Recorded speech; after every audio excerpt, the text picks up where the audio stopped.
ಎಲ್ಲರಿಗೂ ನಮಸ್ಕಾರ. ಪೂಜಾಸ್ ಕನ್ನಡ ಪಾಕಶಾಲೆಗೆ ಎಲ್ರಿಗೂ ಸ್ವಾಗತ. ಬನ್ನಿ, ನಾವು ಇವತ್ತು ಯಾವ ರೀತಿಯಾಗಿ ಪರ್ಫೆಕ್ಟಾಗಿ ದೋಸೆಯನ್ನು ಮಾಡೋದು, ದೋಸೆಯನ್ನು ಯಾವ ರೀತಿಯಾಗಿ ಅಳತೆಯಲ್ಲಿ ನೆನೆಸೋದು ಅಂತ ಹೇಳಿ ಇವತ್ತಿನ ವಿಡಿಯೋದಲ್ಲಿ ತಿಳಿಸ್ಕೊಡ್ತೀನಿ.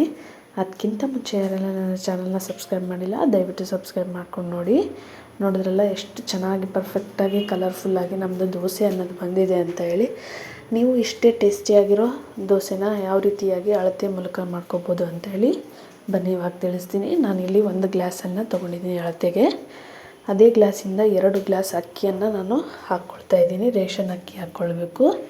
ಅದೇ ಗ್ಲಾಸಿಂದ 2 ಗ್ಲಾಸ್ ಅಕ್ಕಿಗೆ 1/4 ಗ್ಲಾಸಿಗಿಂತ ಸ್ವಲ್ಪ ಹೆಚ್ಚಿಗೆ ಅಷ್ಟು ಉದ್ದಿನ ಬೇಳೆಯನ್ನು, ಅಂದರೆ ಉದ್ದಿನ ಕಾಳು ತೊಗೋಬೇಕು, ಸಿಗುತ್ತಲ್ಲ ಅದನ್ನು ತಗೊಳ್ಳಿ. ಬೇಳೆಗಿಂತ ಕಾಳು ಹಾಕಿದ್ರೆ ತುಂಬ ಚೆನ್ನಾಗಿ ಬರುತ್ತೆ. 1 ಚಮಚದಷ್ಟು ಮೆಂತ್ಯ ಕಾಳನ್ನು ಹಾಕ್ಕೊಂಡಿದ್ದೀನಿ. 1 ಹಿಡಿಯಷ್ಟು ಕಡಲೆಬೇಳೆಯನ್ನು ಹಾಕ್ಕೊಂಡಿದ್ದೀನಿ. ಇದೆಲ್ಲದನ್ನು ಒಟ್ಟಿಗೆ ನೀವು ನೆನೆಸ್ಕೊಳ್ಬೇಕು. ಸಪ್ರೇಟಾಗಿ ನೆನೆಸೋ ಹಾಗಿಲ್ಲ, ಒಟ್ಟಿಗೆ ನೆನೆಸ್ಕೊಳ್ಬೇಕು. ನೋಡಿ, ಈ ಥರ 2ರಿಂದ 3 ಸತಿ ಕ್ಲೀನಾಗಿ ಅಕ್ಕಿ ಕಾಳು ಎಲ್ಲದನ್ನು ವಾಶ್ ಮಾಡ್ಕೊಳ್ಬೇಕು. 2ರಿಂದ 3 ಸತಿ ತೊಳೆದಾದ್ಮೇಲೆ ಈ ಥರ ಕ್ಲೀನಾಗಿದೆ.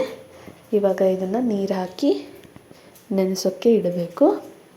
ಒಂದು 6ರಿಂದ 7 ತಾಸಾದರೂ ನಿಮ್ಮ ದೋಸೆ ಈ ಕಾಳುಗಳೆಲ್ಲ ನೆಂದರೆ ತುಂಬಾ ಪರ್ಫೆಕ್ಟಾಗಿರೋಂಥ ದೋಸೆ ಬರುತ್ತೆ. ಬನ್ನಿ, ನಂತರ ನಾವು ಸಾಯಂಕಾಲ ಈವ್ನಿಂಗಲ್ಲಿ 1 ಬೌಲಷ್ಟು ಅವಲಕ್ಕಿಯನ್ನು ನೆನೆಸ್ಕೊಳ್ತಾ ಇದ್ದೀನಿ. ನೋಡಿ, ಇದನ್ನು ನೀಟಾಗಿ ಅವಲಕ್ಕಿನ ಕ್ಲೀನ್ ಮಾಡಿಬಿಟ್ಟು ವಾಶ್ ಮಾಡಿಕೊಂಡು ನೆನೆಸ್ಕೊಳ್ಬೇಕು. ಇದನ್ನು ಸಂಜೆ ನೀವು ಮಾಡಬೇಕು. ಈ ಥರ ನೆನೆಸಿಟ್ಟಾದಮೇಲೆ ಮೊದಲು ಅದನ್ನ ವಾಶ್ ಮಾಡ್ಕೋಬೇಕು. ವಾಶ್ ಮಾಡಿಕೊಂಡು ನೆನೆಸ್ಕೊಳ್ಬೇಕು. ನೋಡಿ, ಈ ಥರ ಸಂಜೆ ಹೊತ್ತಲ್ಲಿ 7 ಗಂಟೆ ನೆಂದಿದೆ. ಇದನ್ನು ಮತ್ತೆ 2-3 ವಾಟರು ವಾಶ್ ಮಾಡ್ಕೊಳ್ಬೇಕು. ವಾಶ್ ಮಾಡಿಕೊಂಡು ಮಿಕ್ಸಿ ಗ್ರೈಂಡರ್ಗೆ ಹಾಕ್ಕೊಂಡು ನೀಟಾಗಿ ಸಣ್ಣದಾಗಿ ರುಬ್ಕೊಂಡು ಬರೋಣ. ನೋಡಿ ಎಷ್ಟು ಸಾಫ್ಟಾಗಿದೆ ಅಂತ ಹೇಳಿ. ಈ ಥರ ನೀವು ನೈಸಾಗಿ ರುಬ್ಕೊಳ್ಬೇಕು. ಯಾವ ರೀತಿಯಾಗಿ ಕನ್ಸಿಸ್ಟೆನ್ಸಿ ನೋಡಿ, ಈ ಥರ ಕೈಯಿಂದ ಎತ್ತಿದ್ರೆ ಈ ಥರ ಬೀಳಬೇಕು. ಆ ಥರ ಕನ್ಸಿಸ್ಟೆನ್ಸಿಯಲ್ಲಿ ನೀವು ರುಬ್ಕೊಂಡು ಬರಬೇಕು. ನೋಡಿದ್ರಲ್ಲ, ಈ ಥರ ರುಬ್ಕೊಂಡಾದ್ಮೇಲೆ ನಾವು ತೊಳೆದು ನೆನೆಸಿದ್ದ ಅವಲಕ್ಕಿಯನ್ನು ತಗೊಂಡು ಅದನ್ನು ಕೂಡ ಮಿಕ್ಸಿ ಇದೆಲ್ಲ ಗ್ರೈಂಡ್ ಮಾಡಿ ತೊಗೋಬೇಕು. ನೋಡಿ, ಈ ಥರ ಗ್ರೈಂಡ್ ಮಾಡ್ಕೊಂಡಿದ್ದೀನಿ. ಇದನ್ನು ನಾವು ಎಲ್ಲ ಹಾಕಿರೋ ಅದಕ್ಕೆ ಹಾಕ್ಕೊಂಡು ಎರಡನ್ನೂ ಮಿಕ್ಸ್ ಮಾಡಿಕೊಂಡು ಸ್ವಲ್ಪ ರುಚಿಗೆ ತಕ್ಕಷ್ಟು ಉಪ್ಪನ್ನು ಹಾಕಿ ನೀಟಾಗಿ ಎಲ್ಲ ಕಡೆ ಮಿಕ್ಸ್ ಮಾಡಬೇಕು. ಮೇಲೆ ಕೆಳಗೆ ಫುಲ್ ಮಿಕ್ಸ್ ಮಾಡಾದಮೇಲೆ ಒಂದು ಪ್ಲೇಟನ್ನು ಮುಚ್ಚಿ ಇಡಬೇಕು. ನೋಡಿ, ಮಾರ್ನಿಂಗಲ್ಲಿ ಎಷ್ಟು ಚೆನ್ನಾಗಿ ಉಬ್ಬಿ ಪರ್ಫೆಕ್ಟಾಗಿ ಬಂದಿದೆ ಅಂತ ಹೇಳಿ ನೀವು ನೋಡ್ತಿರ್ಬೋದು. ನೋಡಿದ್ರಲ್ಲ ಎಷ್ಟು ಉಬ್ಬಿಕೊಂಡು ಬಂದಿದೆ ಅಂತ ಹೇಳಿ. ಇದನ್ನು ನೀಟಾಗಿ ನಾವು ಕಲಿಸ್ಕೊಳ್ಬೇಕು ಫಸ್ಟು. ಆಮೇಲೆ ಇದಕ್ಕೆ 1/2 ಚಮಚದಷ್ಟು ಅಡುಗೆ ಸೋಡಾವನ್ನು 1/4 ಚಮಚದಷ್ಟು ಹಾಕ್ಕೊಳ್ತಾ ಇದ್ದೀನಿ. ನೋಡಿ, ಈ ಥರ ಹಾಕ್ಕೊಂಡು ಮತ್ತೆ ಒಂದು ಅರ್ಧ ಗಂಟೆ ಆದರೂ ನೆನೆಯೋಕ್ಕೆ ಬಿಡಬೇಕು.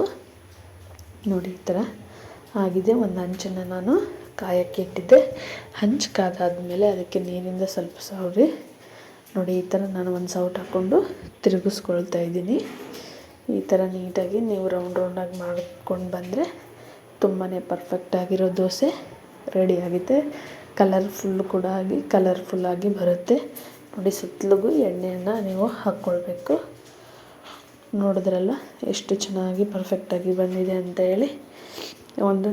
ಒಂದು ಸೈಡ್ ನೀಟಾಗಿ ಬೇಯೋವರೆಗೂ ತಿರುಗಿಸ್ಕೊಳ್ಬಾರ್ದು. ಮೀಡಿಯಮ್ ಫ್ಲೇಮಲ್ಲಿಟ್ಟು ಮಾಡ್ಕೊಳ್ಬೇಕು. ನೋಡಿದ್ರಲ್ಲ ಎಷ್ಟು ರುಚಿಕರವಾಗಿ, ಎಷ್ಟು ಪರ್ಫೆಕ್ಟಾಗಿ, ಎಷ್ಟು ಕ್ರಿಸ್ಪಿಯಾಗಿ ಬಂದಿದೆ ಅಂತ ಹೇಳಿ. ನೀವು ಇದೇ ಥರ ಪರ್ಫೆಕ್ಟಾಗಿ ಕ್ರಿಸ್ಪಿಯಾದಂಥ ದೋಸೆನ ಮಾಡ್ಕೊಳ್ಳಿ. ಯಾವ ರೀತಿಯಾಗಿ ಬಂತು ಅಂತ ಹೇಳಿ ನನಗೆ ಕಮೆಂಟ್ ಮೂಲಕ ತಿಳಿಸೋದನ್ನು ಮಾತ್ರ ಮರೆಯಬೇಡಿ. Thank you. ಎಲ್ಲರೂ ಚಾನಲ್ ಸಬ್ಸ್ಕ್ರೈಬ್ ಮಾಡ್ಕೊಳ್ಳಿ. Thank you.